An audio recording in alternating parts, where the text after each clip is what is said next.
The 15-minute city is an urban planning concept. The idea is that grocery stores, markets, restaurants, bars, coffee shops, retail, entertainment, recreation, healthcare, and most importantly, a place to work are all within 15 minutes of your home. Think of them as coverage areas, places that if you found yourself living anywhere inside of that area, you could access everything you need within a 15-minute walk. It might take 2 hours or more to cross the entire 15-minute city coverage areas, so don't think of them as simply 15 minutes wide. There are a lot of places in America that are reminiscent of 15-minute cities, but the idea of most people living near where they work is more of an aspiration than a reality. This is not a new concept. Prior to advancements in public transit and eventually the rise of the automobile, human settlements were inherently 15-minute cities. But the grouping of employment decentralization and neighborhood planning as the 15-minute city is a recent development. This term is most closely associated with Carlos Moreno, a professor and researcher at the Sorbonne in Paris. Moreno believes that proximity to necessities, community participation and decision-making, community solidarity and connection, and sustainable urban living are all key elements of a 15-minute city. Real quick, I'm going to be using the term decentralized employment throughout this video. This is a concept where jobs are dispersed throughout a city rather than concentrated in downtowns, suburban clusters, or office parks. The 15-minute city, at least on paper, promises to decentralize employment and empower the people. To me, these two things form the foundation of a movement to eliminate our exploitative economic system. Do the politicians and planners implementing 15-minute city concepts feel the same? Almost certainly not. Honestly, most people probably don't associate the 15-minute city with the decentralization of employment and the elevation of communities. Most people probably think more of the relationship between the 15-minute city and the car. The goal of all 15-minute city strategies are to reduce the need for car trips. I do want to stress that this is paramount. We do need to reduce the need for car travel, and we also need to do it at a revolutionary rate to save the planet. However, as with all things related to climate collapse, we'll either complete this change on our own terms or be required to do so by existential force. Because neoliberal capitalism can do nothing beneficial with any expediency, 15-minute city concepts as a solution to climate change can feel disingenuous. Even as the concept grows in popularity, criticism of the 15-minute city is growing as well, with many seeing these improvements as a gentrification scheme, a method of increasing the power of billionaires, or a plot to confine you into an open-air prison. If you want to balk at the use of the term or the capitalists using it, I won't stop you. But I do think the core concept, those 4 key elements that I shared with you, are essential to a leftist urban planning approach. 15-minute cities promise to reduce how much we drive in cars or sit on transit in order to save our time,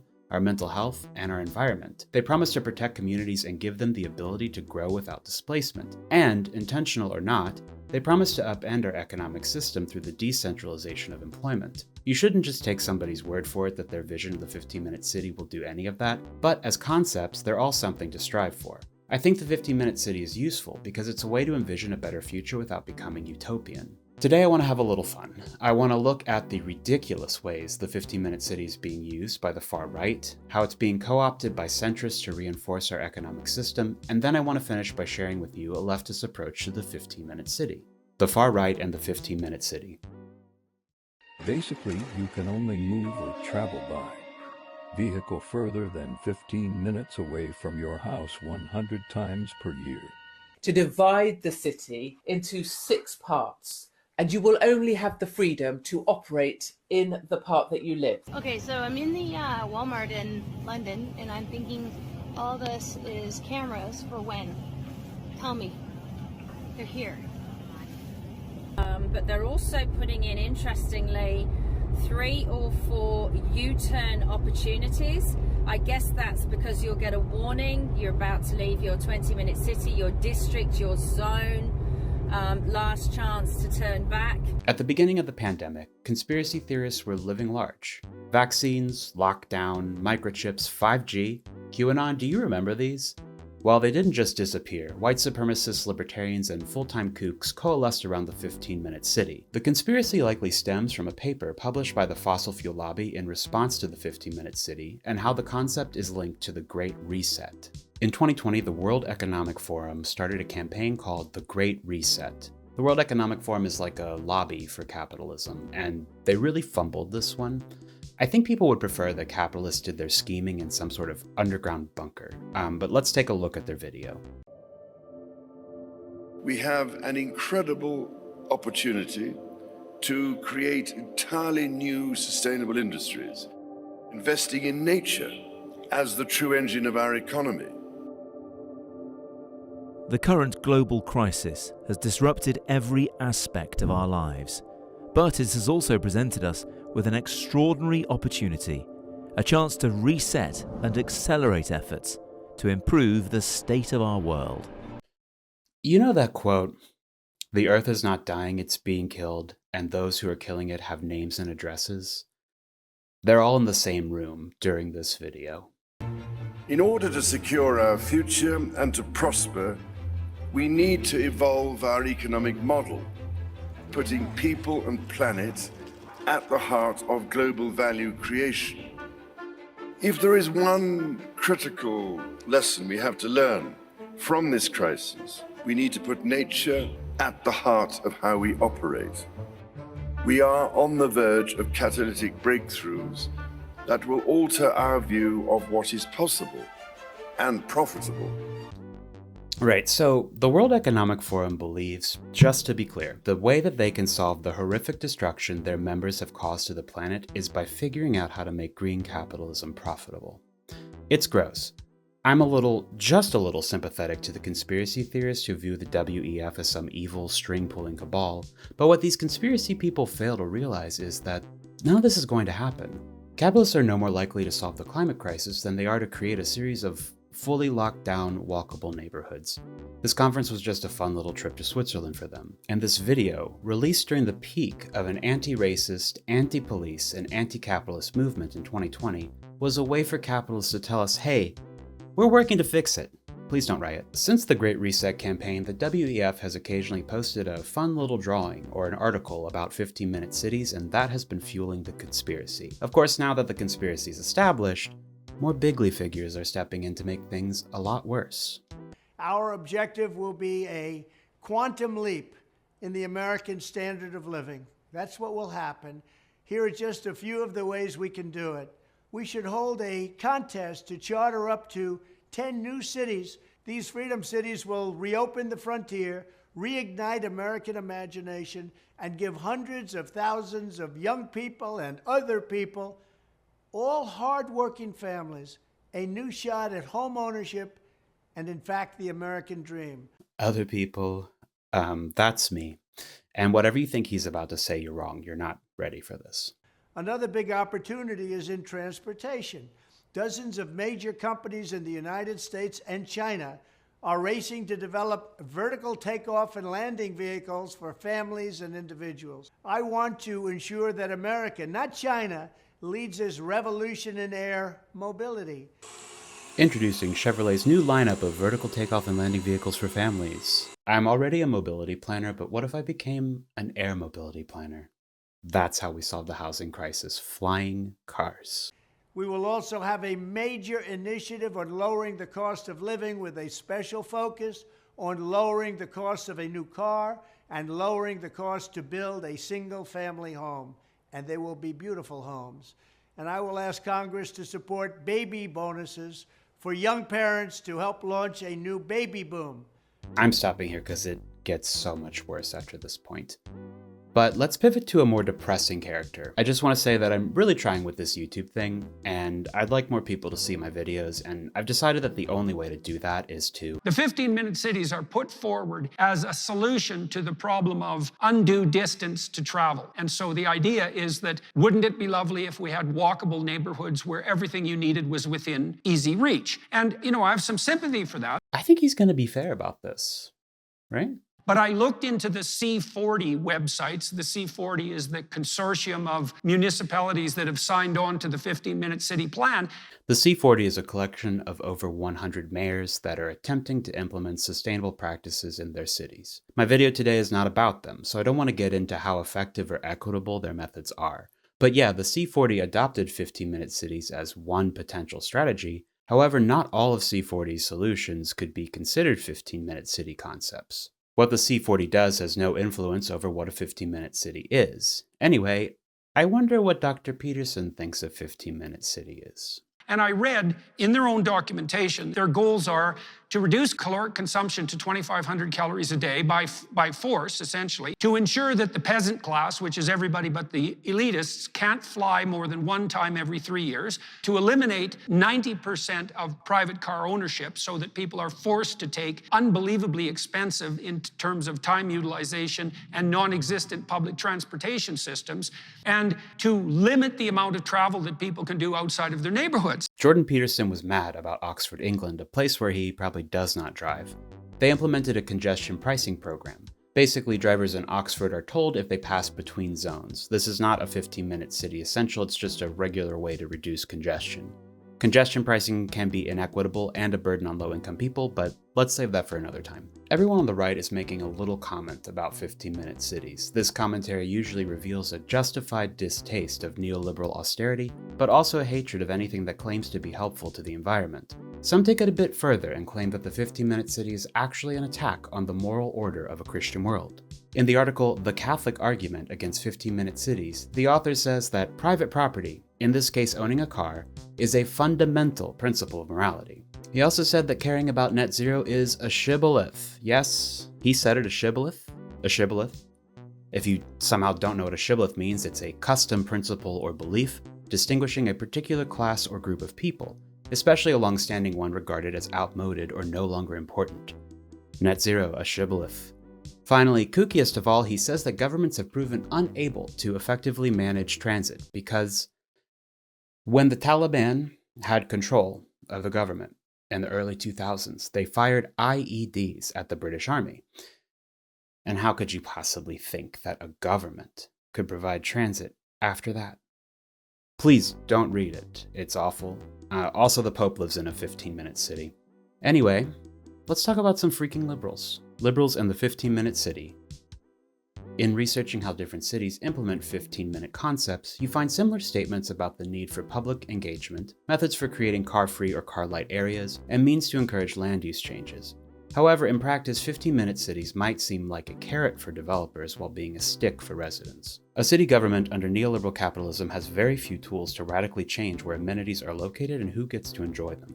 What we're seeing with 15-minute city implementation are zoning changes, car restrictions, and low-level beautification projects. It's possible that making these investments in particular neighborhoods, a city government could initiate the gentrification process. Those who benefit the most from 15-minute cities are those who work and live in the same place. People who work from home are the most likely candidates to seek out a 15-minute type city, not only because they have the freedom to live wherever they want, but also because they have the financial means to live in amenities-rich neighborhoods. People who work from home tend to have much higher paying jobs. Without tenant protections and no public housing, there's no guarantee that lower income residents will be able to remain in their neighborhoods as they convert to 15-minute cities. There's nothing a city can do without acquiring more land to actually guarantee a 15-minute city. A city can't say specifically, we need a grocery store here, we need a coffee shop here, we need offices here. That's only something they can allow.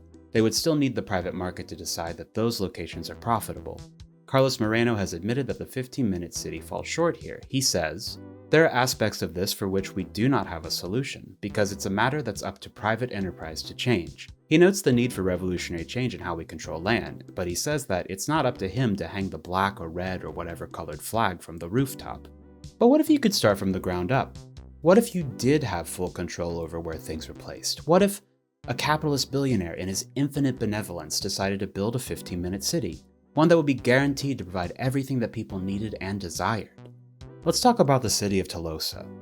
Mark Lorey is a former Walmart executive and current billionaire. He believes that he's come up with the solution to climate change and the housing shortage and neoliberal capitalism by building his own 15-minute city for 5 million people. Let's roll it. We are going to be the most open, the most fair, and the most inclusive city in the world. If you really want to go after a moonshot, which I would consider the city to be, you have to start with a big, bold vision. You need to raise the required capital. You need to surround yourself with the very best people in the world. And if you get those three things right, you can achieve incredible, magical things. Are you seeing this is the desert. I shouldn't have to tell you that building a city in the middle of the desert is unsustainable. The desert will always be more sustainable as a desert than if we put 5 million people on it. We're taking a stab at what we call equitism here. Equitism. He is creating his own economic system. You are witnessing the shift from neoliberal capitalism to neoliberal equitism. I'm not really sure how he thinks he can just install a new government in the middle of the desert. It's not like Tolosa is a city-state or something. What if you can pay the same taxes that you pay today, but get the best social services of any country in the world? That's equitism. It's a city-state. It's an independent city-state in the middle of the desert. Let's at least look at his team and see if they're trying to make this more sustainable than it appears. We will create a 15-minute city that promotes active and sustainable modes of transportation, mixed-use districts that ensure all daily needs are within a 5-minute walk from your house. No matter where we build Tolosa, we will always have two aspects in mind: the environment and the people. Sonora, Mojave, Chihuahua, I'm not certain which desert they're going to, but none of these can support 5 million new people sustainably. There's no new water supply. How are they going to get enough water? The same thing with water. Generating enough water to supply the future of Tolosa and potentially even other communities through efficiency, recycling, and technology. Actually, Tolosa, the desert city, will have more water than it needs. We'll have so much water that we can just give it away. We'll do this by recycling, no questions.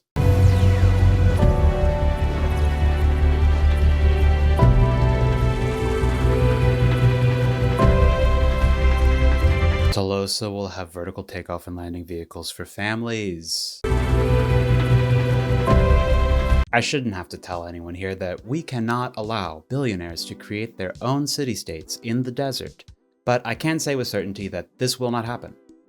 There is not even a remote possibility that this will happen. This is a distraction. Billionaires have no understanding of how to solve the climate crisis because they only do what's profitable. The term 15-minute city is being rapidly co-opted by developers, often to support their vision of greenwash sprawl or the gentrification of inner-city neighborhoods. With sustainability and community control as core tenets of the 15-minute city, it's hard for me to categorize these developer-led projects as such. 15-minute cities require decentralization, and decentralization switches the balance of power from developers to communities. A neighborhood entirely planned and controlled by a developer landlord is not a 15-minute city, no matter how many coffee shops they have. So now that we've talked about how the right and centrists both twist the 15-minute city to serve their goals, let's talk about what a 15-minute city could look like if implemented by leftists. The 15-minute city, leftist version. Carlos Moreno asks the question, why is the place I live here and work so far away? Most trips by car or transit are commuting to work. Commuting to work is expensive, it wastes significant amount of time, and it worsens the environment. When you think into the future, do you see yourself commuting? Will we still commute after we've abolished this exploitative economic system? I hope not. All commutes are bastards. Walking and cycling can expose commuters to peaks in cortisol levels, vehicle emissions, and presently, death.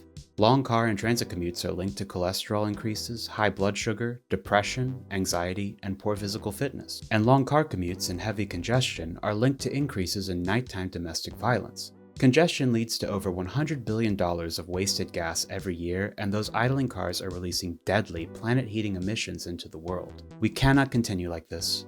We absolutely cannot dream of a world where everyone is still zooming around in their own car, electric or otherwise. If we build a movement that can dismantle our harmful economic system, we cannot imitate it thereafter. Imagining a world without a car is hard. It's hard for me too, and I don't even drive. I think assuming that we can't figure out how to get around and see the world and our distant loved ones without a car is defeatist. So we can either organize together with demands that will benefit us and the planet, or we can do nothing and let the market decide who wins and who loses in climate catastrophe. Reducing the time we commute is necessary. Moreno describes this concept as the right to work near home. If the primary reason for driving became unnecessary for most people, then we could reduce car dependency. This isn't going to happen overnight, and if a government attempted to do so, a lot of people will be left stranded. I can't give you a timeline, it all depends. But during the lockdown, leftists in Barcelona were inspired by the lack of car traffic on city streets and the rapid improvement of air quality resulting from those reduced car trips. They gathered and wrote a letter that demanded that all commodification of the city must be replaced with the centrality of life in all its forms without delay. The Barcelona Collective noted that their city had become unlivable due to rising income inequality and rising rents. Their solution is a grouping of demands into 4 elements that would make Barcelona a 15-minute city. Those elements are the reorganization of mobility, the renaturalization of the city, decommodification of housing, and degrowth. Their proposal has a lot of great ideas. I could read them all to you, but you should read it for yourself. Instead, I'm going to give you an American-oriented approach that synthesizes their ideas with the realities of American life. Let's keep their 4-part outline of demands and go through each one. A lot of these will appear to be expensive, and yeah, we'll have to spend money on it. Reorganization of mobility. This is a demand that the city invests in alternatives to the car. We cannot expect people to change their driving habits if they don't have an alternative. Reorganizing mobility looks like this: providing effective transit that covers all of the city, is electrified, is frequent, is reliable, which means it comes at expected times, and is free. Cost is a barrier to transit for many people, and I don't support funding the police to enforce a $2 transit fare. We can reorganize mobility by placing humans first, with a mobility program that redesigns streets and intersections to support the safe movement of people, makes all designs accessible for people with limited mobility, inverts the sidewalk, which means that on residential streets, the bulk of the street is for non-car travel, community gathering, and play areas for children. The curb is converted for transit and deliveries and emergencies and assistance for people with limited mobility, provides subsidies for bicycle purchases, expands a city-owned bike share system. We can reorganize mobility by making crucial connections to the suburbs with frequent, reliable buses that feed into a regional rail network. And we can replace the interstate system with affordable and frequent high-speed rail. The renaturalization of the city. Next is the naturalization and renaturalization of the city. Creating a more sustainable and equitable city would require an increase in natural space. Here's some ideas on how to do that. Providing access to green spaces for all by converting large parking lots into open spaces, removing lanes from wide roads for greenways, converting urban voids into public space. We can renaturalize the city by reconnecting humans to food production, by establishing a citywide network of community gardens and food forests that can provide fresh produce to city dwellers. We can reduce light pollution. We can increase animal and vegetal biodiversity by naturalizing water bodies and daylighting creeks, by increasing the tree canopy to cool our homes and attract birds, designing maintenance-free wild areas and parks. Decommodification of housing. This entire channel is pretty much dedicated to the decommodification of housing, so obviously I'm going to talk about it today. Spain has much better protections and public housing programs than we do, so we need to catch up to them. Here are some ideas on how to make cities affordable for everyone. Repealing the Faircloth Amendment and implementing a massive public housing construction program. Enforcing a rent reduction and capping the rate of increase through rent control. Converting short-term tourist rentals like Airbnb back into housing. Providing age-in-place programs to ensure the elderly can remain in their communities. Check out my other videos for details on some of these concepts. Degrowth. I've tried to avoid this term for a while, not because I don't believe in it, but because it's controversial. There's a good chance you might not really know what degrowth means, and that's completely okay. Just don't publish an article about it until you read on it. The Barcelona examples are very Barcelona-specific, but many do apply to American cities. We can use degrowth as a means of decentralizing employment and eliminating the types of businesses that exploit our cities for profit. We can do this by eliminating investments in city brands. City branding is a form of competition that seeks to attract outside funding and capital into a city.